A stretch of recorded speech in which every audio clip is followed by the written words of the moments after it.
Welcome back. In our last session, we looked at the parable of the Good Shepherd, which is one of the two parables in the Gospel of John. It's an example of the sheep and shepherd with two interpretations. We saw how this image of the shepherd and his sheep govern the image of Christ in the Gospel, and especially the image of Christ in the Passion narrative, where Jesus is most shepherd, giving his life on behalf of the sheep.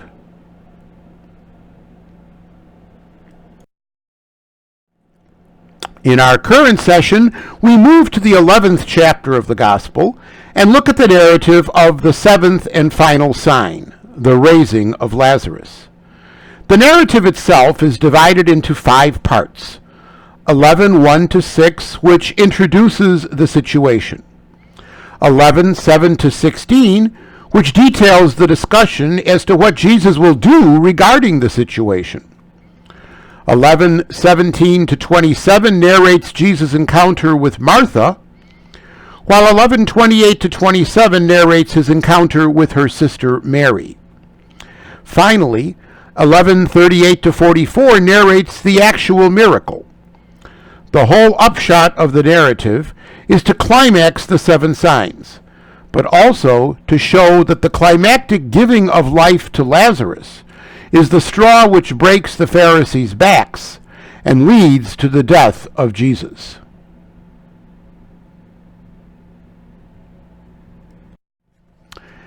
Before we look at the actual narrative, it's important to get a significant distinction on the table. We speak of this narrative as the raising of Lazarus, not the resurrection of Lazarus. What's the difference? Well, resurrection is a concept that developed in the late rabbinic period to designate a reinvigoration into a totally new life, which is eternal. That will be won for us through Jesus. Hence, we speak of the resurrection when referring to the action of God on behalf of Jesus after the cross. The other term used is resuscitation, which is a bringing one back to life in order to die again. That's what we have here. As with several others in the Gospels, Jesus resuscitates Lazarus. He will die again. Eternal life is not won until the cross. Thus, we speak of the raising of Lazarus, not of Lazarus being resurrected.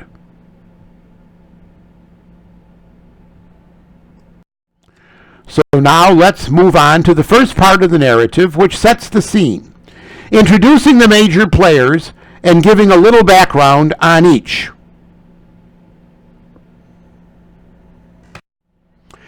The narrative begins simply now, signified by the Greek particle de, which signals a new turn in the narrative. It continues, a certain man was ill. Then his name is given as Lazarus from Bethany. Note, as was usual many times, especially with popular names, the place of residence is given along with the name. We call Jesus, Jesus of Nazareth. Note, Lazarus is a shortened form of the Hebrew Eleazar. That is, the one whom God, El, helps, Atzar. Clearly, it's a Hellenized version of a well-known Hebrew name. The author goes on to further specify the location, Bethany, as being the village of Mary and Martha, her sister. They're also sisters of Lazarus. It would be presumed that people would be familiar with Mary and Martha, and no further introduction was necessary. It's interesting, as we pointed out, that Lazarus derives from the Hebrew. Martha is a feminine form of the Aramaic mar, which means Lord, and hence would be translated as lady. And Mary is a further Greek equivalent to the Hebrew Miriam. The Greek, Hebrew, and Aramaic names show that these cultures had well interpenetrated in the time of Jesus.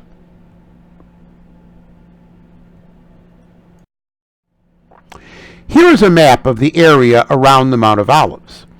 One can see that Bethany is on the descent of the Mount of Olives as one enters the city of Jerusalem. This Bethany was less than 2 miles from Jerusalem on the road to Jericho.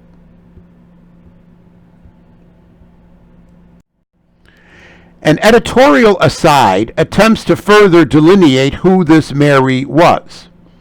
Now, it was Mary who, having anointed the Lord with myrrh and wiped his feet with her hair, it was her brother Lazarus who was ill. This is very enlightening, except for the fact that in John's narrative that event doesn't take place until the next chapter.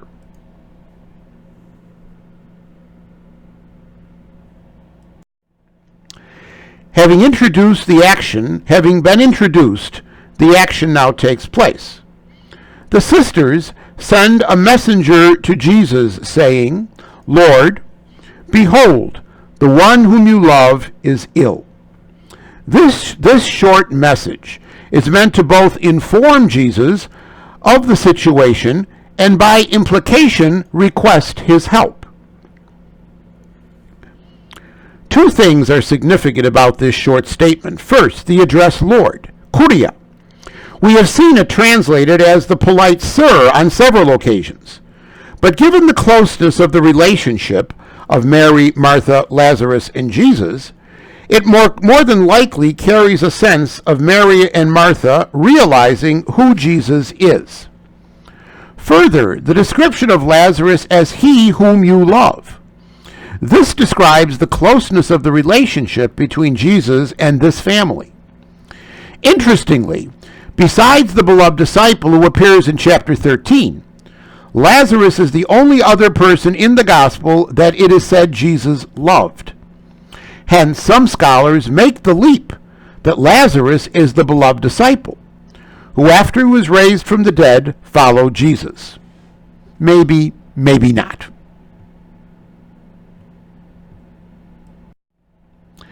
The message does not alarm Jesus. Upon receiving it, Jesus promptly announces that Lazarus' sickness is not life-threatening, but is an opportunity for the action of God, the glory of God, to be revealed, so that the Son of Man might be glorified through it. This is similar to the reasoning in the man born blind a couple of sessions ago. Sickness becomes an occasion for the action, the presence, or the glory of God to be revealed. But more significantly, the revelation of the glory of God will prepare the way for the ultimate revelation of that glory on the cross. Hence, this being known as a sign. Then the closeness of Jesus' relationship to this family is repeated, some feel as a conclusion to this introductory material. Now Jesus loved Martha and her sister Mary and Lazarus. Interestingly, the words for love here and in the message to Jesus are different. Here, it's agapao, which is an unconditional self-giving love. That's the way the relationship is seen by the narrator. The word in the message is phileo, which is conditional or filial love, the love of friendship, which is how the sisters see the relationship. So when Jesus gets the message from the sisters concerning the illness of their brother Lazarus, he does something which is quite unusual for a friend or one in a close relationship. He remains where he was for 2 days. Now, given the time to get the message to Jesus, his wait of 2 days, and then the time for him to get to Bethany, we're talking at least a week or possibly more.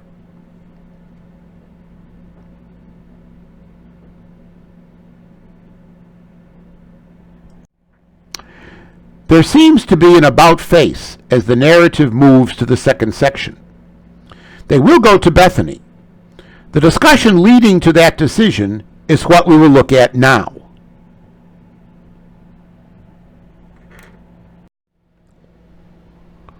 My God.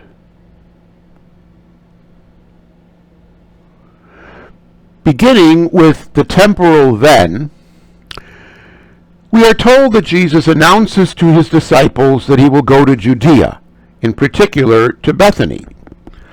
Let us go to Jerusalem again. But Jesus' announcement is met with predictable opposition. Rabbi, now the Judeans are seeking to stone you. And again, you're going to go there?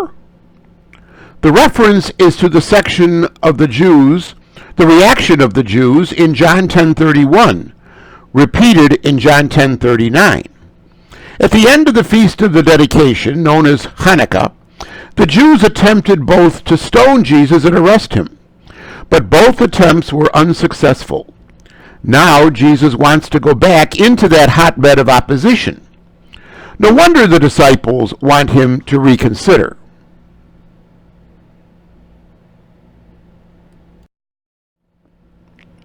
In typical style, Jesus' response is in the form of a simile, using this time light and darkness. Are there not 12 hours of the day? This refers to the temporal division of the day into 12 one-hour periods, both among the Jews and the Romans. But as the seasons varied, so also could the length of the day, from 10 to 14 hours. Most people worked in the daylight. When it ceased, they knew it was time for them to cease work also. So Jesus continues, if someone should walk in the day, he does not stumble, because he sees the light of this world. But as said, the time of the light is limited. So applying this to Jesus, his time is limited, and indeed is coming to an end. So he must walk in the light in the appointed time. Now, the opposite is also true. If someone should walk in the night, he stumbles, because the light is not in him. Now, utilizing this light-darkness imagery, Jesus is the light. He must walk in the light, but the time of light for him is waning. The disciples will be fine as long as they remain with Jesus, the light, even as he advances into the hotbed of Jerusalem and the opposition that's there. A good lesson for us in terms of difficulty and trial.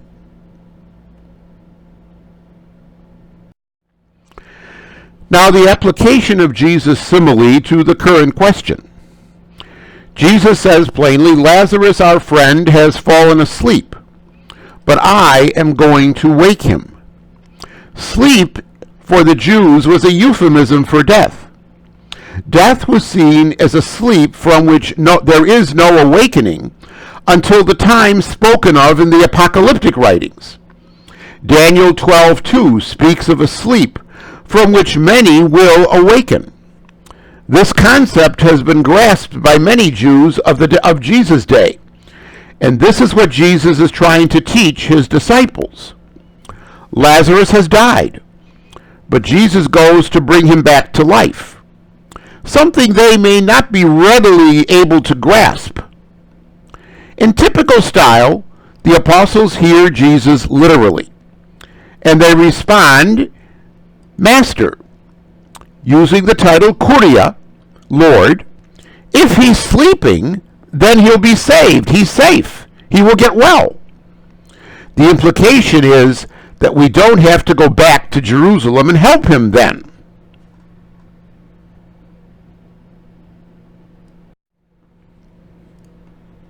If you thought my interpretation was a bit far-fetched, our friend, the Johannine editor, interrupts the narrative to give the very same explanation, introducing it with the particle de, showing a further nuance to the discussion.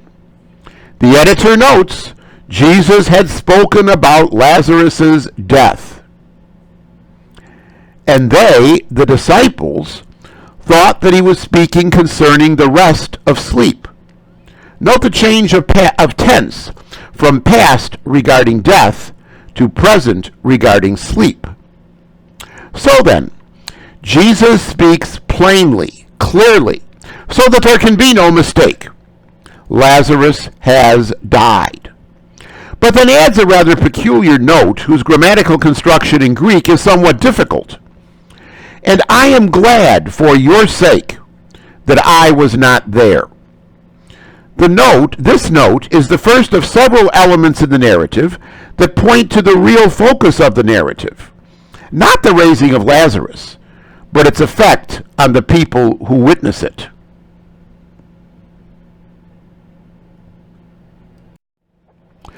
The purpose of this joy is then expressed, that the disciples may come to believe, implied in the fact that Jesus is Lord, with power over life and death. Then Jesus repeats the request to go to Judea, but let us go to him. Interestingly, Brandt notes that Jesus here leaves more unsaid than said. He refers obliquely to the raising that he will perform by anticipating the belief Lazarus' raising will produce in his disciples. Speaking for the 12, Thomas, who is described by the Greek name Didymus, which means twin, exhorts his fellow disciples, "Let us go also, in order that we might die with him."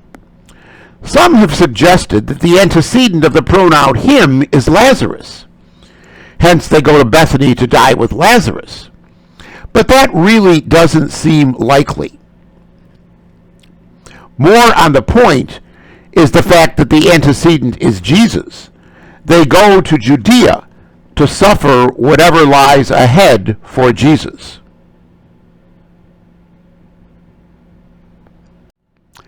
So begins the journey to Judea and Bethany.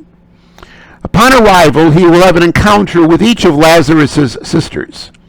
We begin with his encounter with Martha.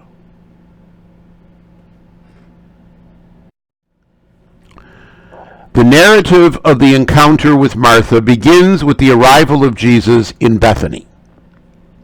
Having come, therefore, Jesus found him, namely Lazarus, literally having already been in the tomb for 4 days. This point is critical, since in later Jewish sources, after 3 days, a person was considered as dead. Arnold notes, citing the rabbis, Rabbi Akiba ben Rabbi Papai and Rabbi Joshua of Siknin, said in the name of Rabbi Levi, "For 3 days after death the soul hovers over the body, intending to re-enter it. But as soon as it sees its appearance change, it departs." A geographical note follows. Bethany was near to Jerusalem, about 15 stadia away. 15 stadia is approximately 2 miles. That would explain the fact that many from Jerusalem came to comfort Martha and Mary on the death of their brother. Hence, when Jesus arrives, there's quite a crowd gathered at the house. Kostenberger notes, if the many Jews who came to console Martha and Mary were indeed from Jerusalem, this would indicate that the family enjoyed considerable social standing. For although comforting the bereaved generally was regarded as a religious duty, not every villager would have been consoled by many Jews from the nearby city.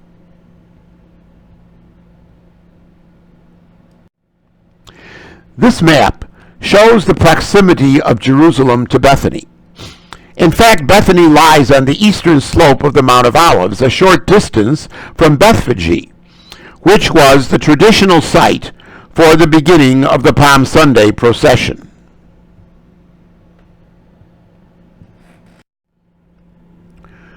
The focus now switches to Martha, who, more than likely with her sister Mary, was sitting Shiva, as the custom has developed to this day. As such, she should have stayed in the house and let Jesus come to her. But she takes the initiative and goes out to meet him. Mary remains sitting in the house. Upon reaching Jesus, Martha addresses him as Lord, Kuria, which she sees as more than a polite address. She continues, "If you had been here, my brother would not have died." This is what is known grammatically as an unreal condition. It expresses something that's not the case. But had it been different, the outcome would have been different. In other words, if Jesus had arrived, he could have done something to prevent Lazarus' death. Then Martha expresses what her upbringing and her faith have taught her. But even now I know that whatever you ask of God, God will give you. Some may feel that Martha is requesting that Jesus raise Lazarus, but that's not what she's saying, as will soon become evident. She's more than likely asking that Lazarus be forgiven his sins and included in the book of life, which would be a common wish of a grieving sister. Jesus responds with the standard understanding of resurrection in the first century. Your brother will rise. This is the resurrection of the dead on the last day. Martha basically says to Jesus, I know that. Further, I know that he will rise on the last day. Martha is well versed in her faith. This reference to the resurrection on the last day brings us back to the bread of life discourse, where we saw that was an oft repeated refrain.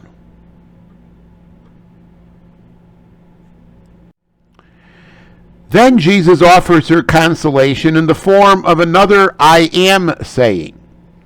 This time, I am the resurrection and the life. The one believing in me, even if he should die, will live. Through his faith, even though Lazarus may be dead, he still, through Jesus, the resurrection and the life, can live and will live. Maloney puts it well. People die physically, but faith in Jesus ensures a life that transcends death. Thus, Jesus insists that faith in him produces both a spiritual life, both now and hereafter. Hence, Jesus continues, everyone living and believing in me will never die. This is the previous statement stated from the point of view of the believer. Then Jesus asks the simple but crucial question, do you believe this?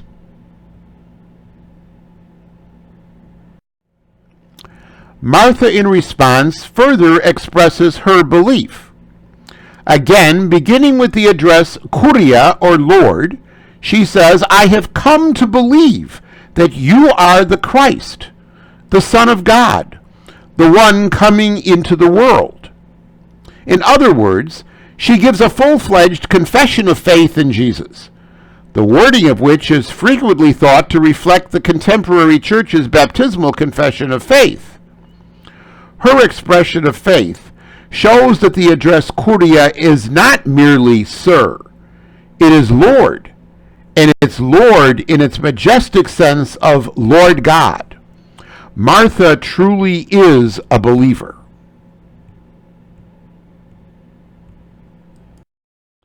Before we look at the encounter between Jesus and Martha's sister Mary, let's look at what the region of Bethany looks like today, especially the church commemorating the raising of Lazarus. We see that church in this picture. You can see that it's a rather large church built on a hill. The three mosaics on the front are Mary, Martha, and Lazarus. Inside, there are mosaics depicting various scenes from the lives of Mary, Martha, and Lazarus. Here we see Jesus announcing to Martha the text that we just looked at, I am the resurrection and the life, which is emblazoned on the wall below the mosaic in Latin, ego sum resurrectio et vita. Outside the church and down the road a bit is the tomb of Lazarus, which pilgrims are to enter. It's a narrow subterranean tomb designated by the sign in this picture.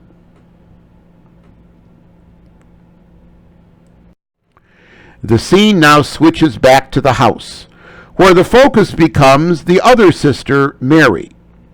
As we shall see, Mary's not quite as gentle and believing in Jesus as her sister.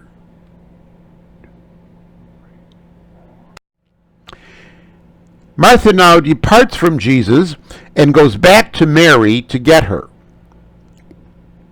Amidst the activity of the house, Martha quietly announces to Mary that Jesus, the teacher, is present and wishes to see her.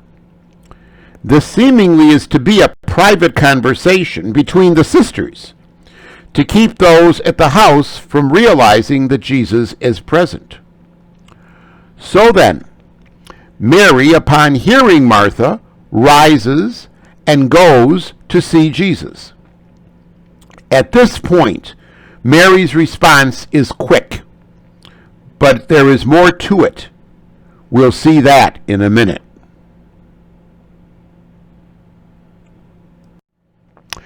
The scene shifts to where Martha had met Jesus. He's still there outside the village. When Mary quickly departed, the Jews who were mourning with her wondered. Now, this seems to be a rather large number, as we saw earlier. Funeral custom required at least 2 flute players and a wailing woman. Clearly, there seems to be much more than that here.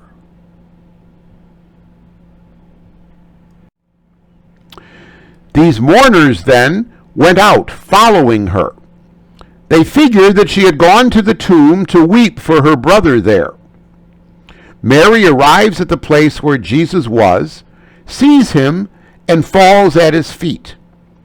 Clearly, Mary is more emotional than her sister Martha. But it's also my opinion that she's angry at Jesus for not getting there sooner.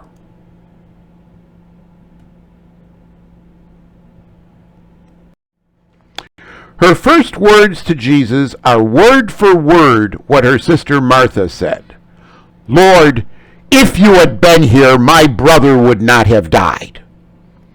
But she does not follow up with an expression of faith as Martha did. She simply utters the statement and stops. It's my supposition that she's angry. Jesus was their friend. He could have done something, but he didn't. Jesus' reaction to Mary's outpouring of emotion was corresponding emotion. He sees her weeping, seemingly as she's speaking, and he sees the Jews who came with her weeping. This leads him to be deeply moved in the spirit. The Greek verb that's used there is a rather interesting one, embrimaomai. It has a somewhat negative connotation. It's used to express anger or to admonish.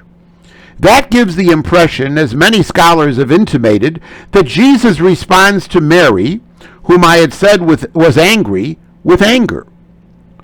Further, John tells us Jesus was deeply troubled. Again, the Greek verb tarasso has the connotation of being troubled, being disturbed, or being agitated. Scholars are sharply divided on the meaning of this verse. Clearly, Jesus is angry. It's the object of that anger that's in question. Is it death itself, or is it the realm of Satan represented by death, or is it the mourner's unbelief, or a reaction to Mary's anger, or a combination of all four? Clearly, it's the statement of Mary and the actions of the mourners that elicit these responses from Jesus.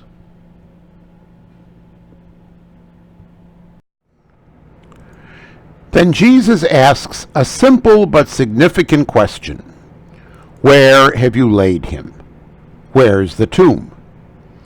Their response echoes the response of Jesus to his disciples earlier in the call narrative of chapter 1. Lord, come and see. We then have the shortest, but one of the most emotional verses of the New Testament. Jesus wept. Or as some translate it, Jesus burst into tears.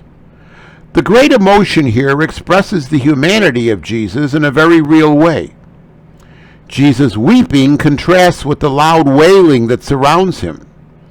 Kostenberger comments, Jesus, by weeping at the tomb of his friend, identifies with humanity by experiencing and participating in the grief of all those whose loved ones have gone to the grave. Thus, what we experience at the death of a loved one or a good friend, Jesus experienced also. The mourners gathered there were visibly moved by Jesus, and they exclaim, "Behold how he loved him." The tense of the verb love implies that this was not a passing thing. Rather, it was a deep, long-lasting relationship.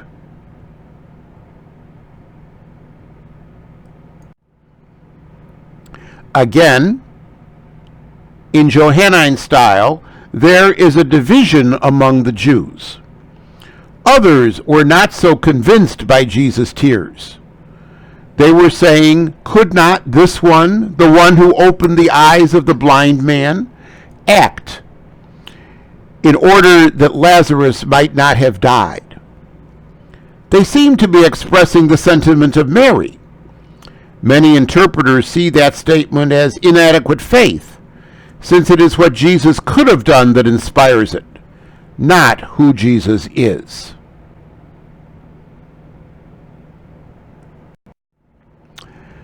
Now comes the moment we've all been waiting for. Jesus is present with the grieving sisters, and now he's going to do something. Something no one ever expected or contemplated. The narrator reiterates that Jesus is agitated and angered as he comes to the tomb. The tomb is described as a cave with a stone lying upon it. In other words, it's a cave below the ground, and the stone lays on top of the opening where mourners can descend to pray, weep, or mourn. Given that description, Jesus then gives the command, "Take away the stone."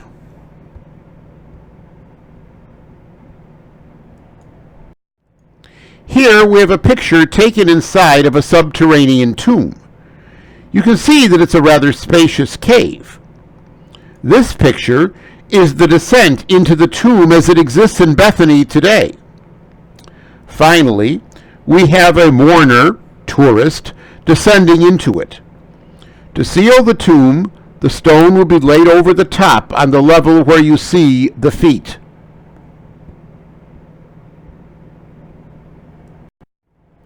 Martha, of all people, is shocked at Jesus' command. She says to the Lord, "Lord, it will give off an odor." Or, as some translations put it, "Surely there will be a stench. For it's the fourth day." But Jesus recalls for Martha what he had told her in his earlier encounter with her.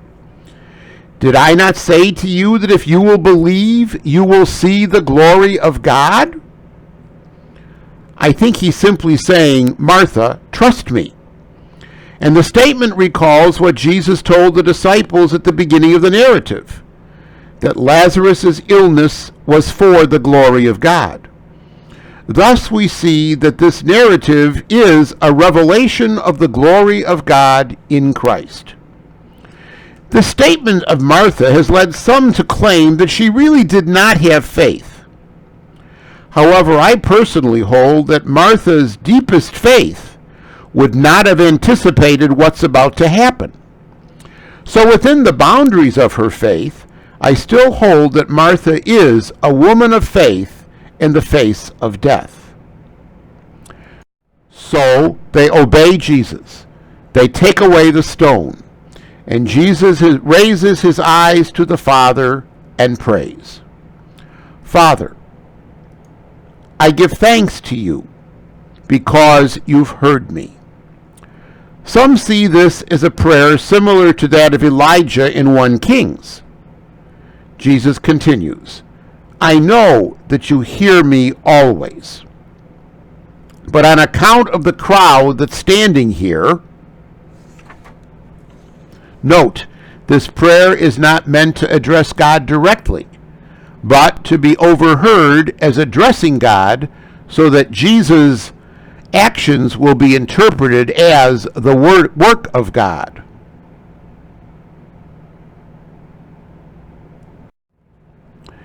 Jesus continues, I spoke that they might believe that you sent me. So Jesus prays that the crowd may come to belief in him as the one sent by God. That's a theme that's been repeated over and over throughout this gospel. So as with all the previous signs, this sign is meant to inspire belief and point out to the witnesses who Jesus is, the one sent by the Father, and correspondingly to challenge them to believe in him. Once the prayer is finished, Jesus cries out, Lazarus, come forth. I'm sure that at this moment there was dead silence, some hoping to see Lazarus and others expecting that nothing's going to happen. Then they can see the top of the headband, then the whole head, then the shoulders and the arms, and finally the whole body rising from the tomb. The narrator simply says, the dead man came forth, his hands and his feet bound with burial cloths. As one of my students at one point pointed out, it's a miracle that he could walk with his hands and feet bound. The burial cloths were strips of linen.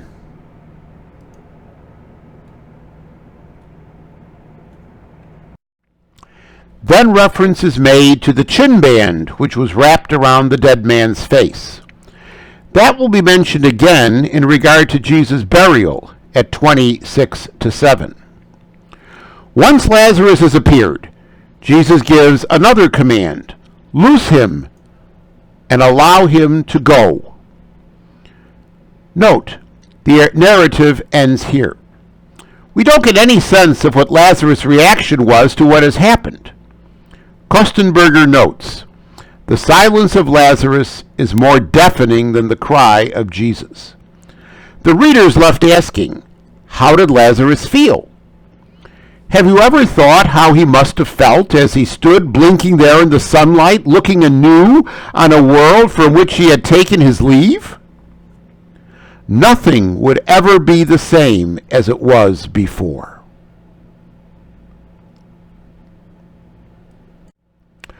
Well, that's about all that we have time for today. In fact, due to the length of the narrative, we've gone quite a bit over time. Next time, we shall look at the final days of Jesus' public ministry and begin our look at the second part of the Gospel of John, the Book of Glory, with the account of the washing of the feet. See you then.